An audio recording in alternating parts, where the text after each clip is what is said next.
Ya, baik, terima kasih. Bismillahirrahmanirrahim. Assalamualaikum warahmatullahi wabarakatuh. Selamat pagi, salam sejahtera buat kita semua. Yang saya hormati Dekan Fakultas Ekonomika dan Bisnis Universitas Gadjah Mada, yang dalam hal ini diwakili oleh Ibu Sekretaris Dekan. Terima kasih Bu, dan juga tentu dengan seluruh pimpinan yang ada di fakultas, termasuk rekan-rekan dari fakultas yang nanti akan menjadi penanggap. Ini saya kenal juga Pak Rija, teman saya. Cukup banyak juga teman saya di universitas ini. Dan juga saya dengan teman-teman dari Pemda, mungkin ada wakil dari Dinas Perindustrian dan Perdagangan Provinsi. Terima kasih juga, dan juga dari Wali Kota, Dinas Perdagangan Wali Kota. Ini ada Pak Ses juga yang hadir.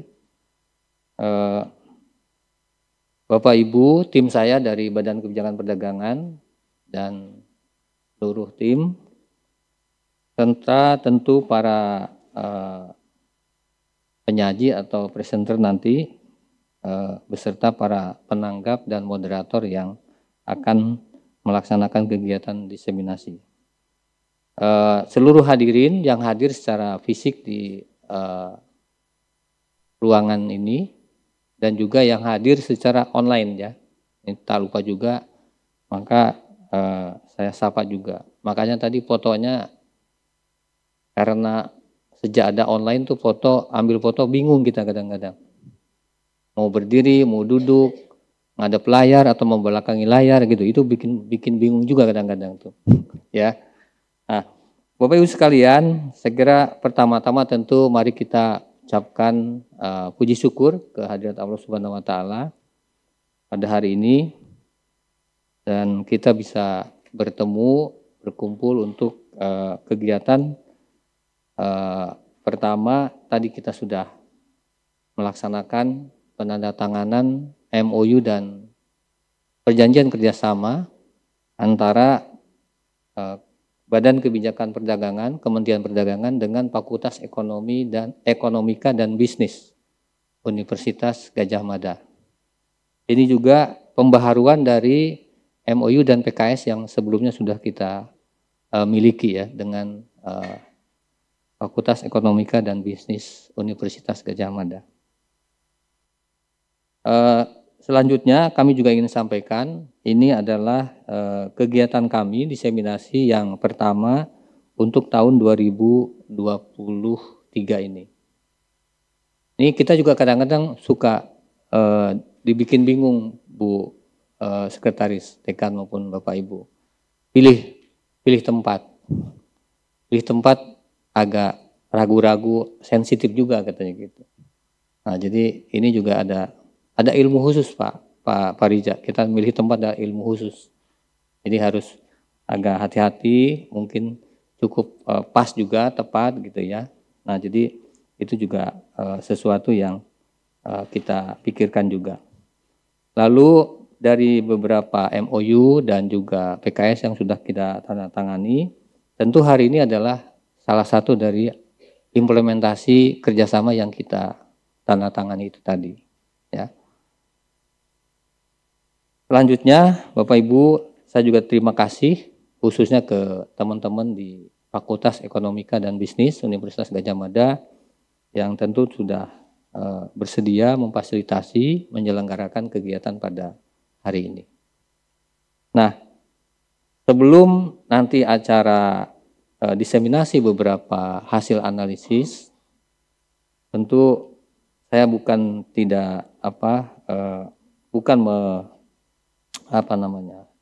mengajari, karena ini adalah Kementerian Perdagangan, ya kami minimal menginformasikan beberapa program atau kebijakan yang selama ini sudah dijalankan ataupun ke depan yang akan nanti dilakukan. Tentu sektor perdagangan tidak terlepas dari faktor internal dan eksternal. Makanya tadi Pak Rija, saya ke pasar nih sama Pak Ses dari Dinas Perdagangan Wali Kota Yogyakarta. saya mengecek, monitor perkembangan harga sembako dan juga pasokannya. Ya alhamdulillah sesuai dengan namanya dan selalu kita pahami bahwa Jogja adalah tempat atau surganya bahan makanan murah-murah. Jadi harganya secara umum relatif hampir stabil, relatif murah, kecuali tadi ada satu, harga telur. Agak sedikit di atas harga acuan 31.000, acuannya mungkin sekitar 28-29.000. Nah, jadi yang lainnya relatif tersedia pasokannya, harganya juga relatif stabil. Nah, terkait dengan itu kita juga melihat perkembangan di sisi eksternal ya, terutama di sisi global. Karena ini juga saya yakin teman-teman di FEB UGM ini sangat memahami mengenai situasi perekonomian global dan juga termasuk perdagangan. Ini tentu juga menjadi satu hal yang kita terus cermati, kita terus lakukan, karena bukan hanya Indonesia sebagai bagian dari ekonomi dan perdagangan global, tapi kita juga memiliki beberapa kebijakan yang bisa mempengaruhi kita sendiri, tapi juga bisa mempengaruhi terhadap pasar global. Nah, mulai dari kinerja kita maupun yang terkait dengan khusus kinerja ekspor di bidang perdagangan maupun juga beberapa kebijakan negara lain yang mempengaruhi perdagangan. Kemarin hari Senin 15 Mei, BPS baru saja merilis angka ekspor impor secara month-to-month maupun year on year memang mengalami penurunan karena kita tahu negara tradisional ekspor kita ya, negara maju termasuk juga yang negara berkembang dimotori oleh Cina mengalami perlambatan juga.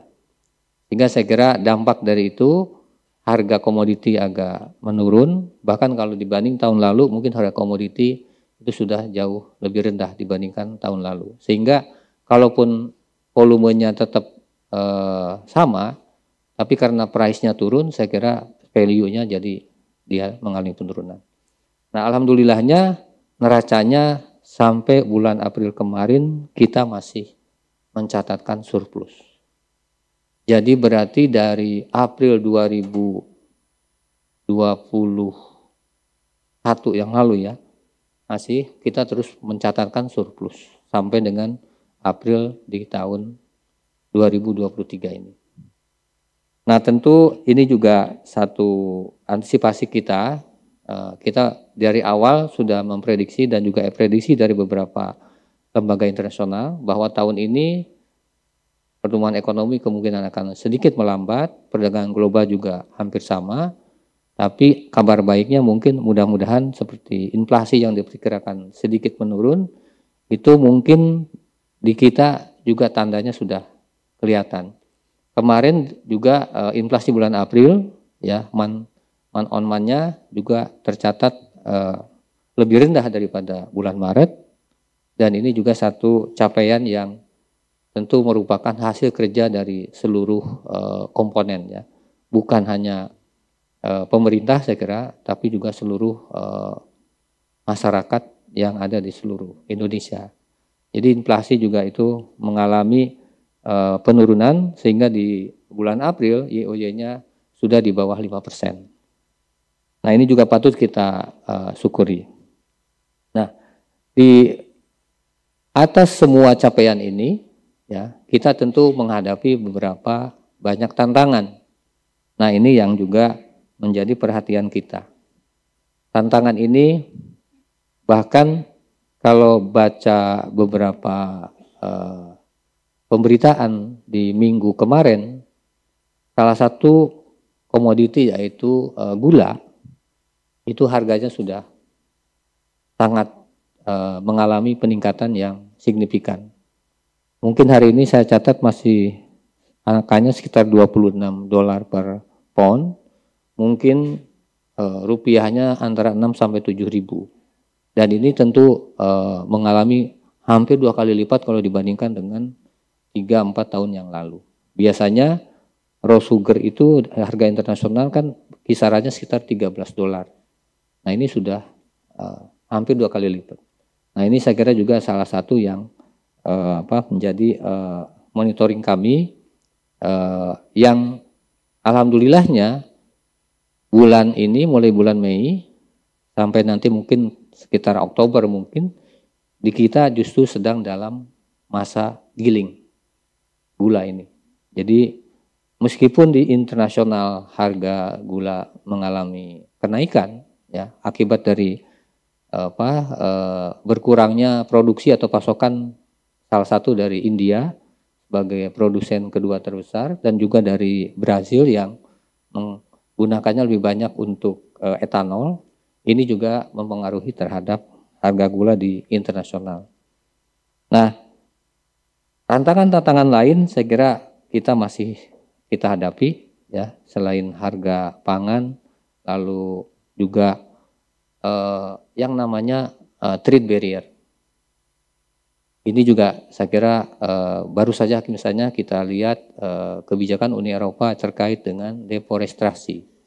Ini juga satu hal yang pasti akan mempengaruhi terhadap trade termasuk ekspor kita yang tercatat ada di dalam list kebijakan tersebut.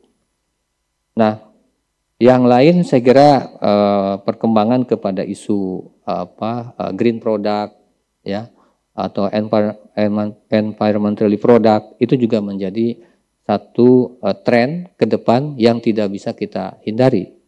Nah, tentu ini harus kita sama-sama dengan pelaku usahanya mendorong ke arah yang namanya produk-produk yang lebih ramah lingkungan maupun yang namanya green product.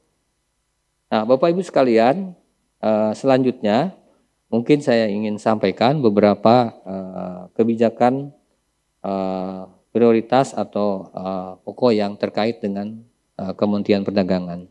Sebenarnya kalau saya bagi mungkin hanya satu kaitan dengan stabilisasi dan ketersediaan bahan pokok. Itu yang pertama. Yang kedua adalah kaitan dengan bagaimana kita tetap menjaga ya atau pengamanan pasar dalam negeri. Yang ketiga, tentu kita terus berupaya untuk meningkatkan ekspor. Ya, sebagai bagian dari cita-cita kita untuk menjadi negara maju di tahun 2045. Nah, kita berharap perdagangan sebagai salah satu komponen di dalam PDB, ya, perdagangan luar negeri khususnya ekspor impor, ini akan terus memberikan kontribusi yang cukup besar terhadap ekonomi kita. Nah, tentu dalam hal ini kami ingin menyampaikan tidak hanya kita menggarap kepada perusahaan-perusahaan besar, tapi juga menengah dan kecil itu harus sama-sama kita berikan perhatian. Kita fasilitasi, makanya ada beberapa kebijakan yang khusus terkait dengan UKM misalnya. Kita dorong bagaimana pemberdayaan UKM ini baik yang orientasi domestik maupun yang ekspor itu misalnya melalui beberapa kebijakan yang kita sebut dengan 3 pilar kebijakan dalam pemberdayaan UKM. Jadi ada pilarnya digitalisasi, ya, ada pilarnya retail modern, ya, ada pilarnya pembiayaan. Ini juga penting karena kita tahu bahwa UKM jumlahnya banyak, tetapi kontribusi terhadap ekspor itu masih relatif kecil. Tapi kontribusi dalam menyerap tenaga kerja cukup banyak. Nah, hanya sekarang PR kita adalah bagaimana UKM ini bisa lebih meningkatkan kontribusinya, khususnya terhadap ekspor. Kebijakan lain, saya kira kita terus mendorong yang namanya peningkatan ekspor ke negara-negara non-tradisional. Kita sebutnya non-tradisional artinya negara-negara yang selama ini bukan merupakan tujuan utama ekspor kita. Ini ada di kawasan Timur Tengah, kawasan Afrika, Asia Selatan, bahkan ke Amerika Latin. Nah, jadi hari ini pun mungkin Pak Menteri baru tiba mungkin dari misi dagang ke negara non tradisional, ke Mesir. Dan ini juga bagian dari upaya untuk tetap kita bisa meningkatkan ekspor di tengah tantangan tadi, adanya penurunan daripada negara-negara yang menjadi tujuan utama ekspor kita. Maka dikompensasi kita garap ke negara yang non tradisional. Itulah yang saya kira beberapa kebijakan yang prioritas yang selama ini sudah dijalankan dan akan terus dilakukan.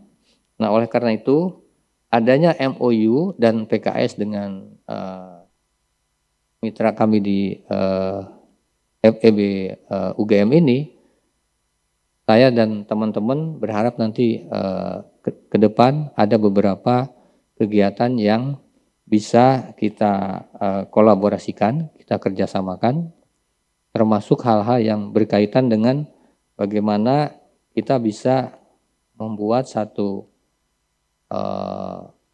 prediksi atau perkiraan atas hal-hal yang menjadi tantangan kita ke depan ini.